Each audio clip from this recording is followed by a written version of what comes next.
माँ और बेटे की अनमोल कहानी सुदूर गांव में, जहां सुबह की पहली किरणें खेतों में सुनहरी चादर बिछा देती थीं, वहीं एक छोटे से घर में माँ बेटे की एक मार्मिक कहानी जन्म ले रही थी। यह कहानी है अम्मा और उसके बेटे रवि की। अम्मा का असली नाम सावित्री था, लेकिन गांव के सभी लोग उन्हें अम्मा ही कहते थे। पति के गुजर जाने के बाद अम्मा ने ही रवि को पाल पोस कर बड़ा किया था। रवि बचपन से ही बेहद होशियार था। उसके सपने बड़े थे, लेकिन हालात मुश्किल। अम्मा दूसरों के खेतों में मजदूरी करके घर चलाती थी। उसकी यही इच्छा थी कि उसका बेटा पढ़ लिख कर बड़ा आदमी बने।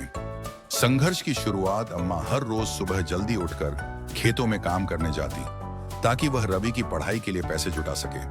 कई बार खाना भी नसीब नहीं होता, लेकिन अम्मा ने कभी हार नहीं मानी। जब रवि स्कूल जाता तो अम्मा उसके लिए तिनके जोड़कर किताबें और कापियां लाती।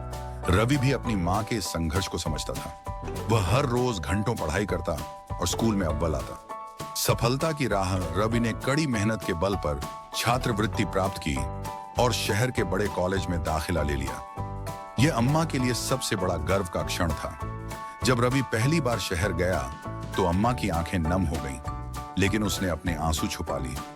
शहर में रहकर रवि ने खूब मेहनत की, दिन रात पढ़ाई की और अंततः उसे एक बड़ी कंपनी में नौकरी मिल गई।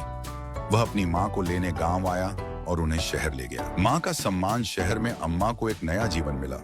अब उसे खेतों में काम नहीं करना पड़ता था, बल्कि उसका बेटा उसे हर खुशी देना चाहता था। एक दिन रवि ने अम्मा को एक बड़ी सभा में ले जाकर कहा, आज मैं जो कुछ भी हूँ वह सिर्फ मेरी माँ की वजह से हूँ। यह सुनकर अम्मा की आंखों में खुशी के आंसू छलक पड़े। निष्कर्ष, माँ बेटे का रिश्ता दुनिया में सबसे अनमोल होता है। यह कहानी सिर्फ अम्मा और रवि की नहीं, बल्कि हर उस माँ की है जो अपने बच्चों के लिए खुद को समर्पित कर देती है। ये हमें सिखाती है कि मेहनत और माँ की दुआएं कभी बेकार नहीं जाती। यह रही माँ और बेटे की एक प्रेरणादायक और भावनात्मक कहानी।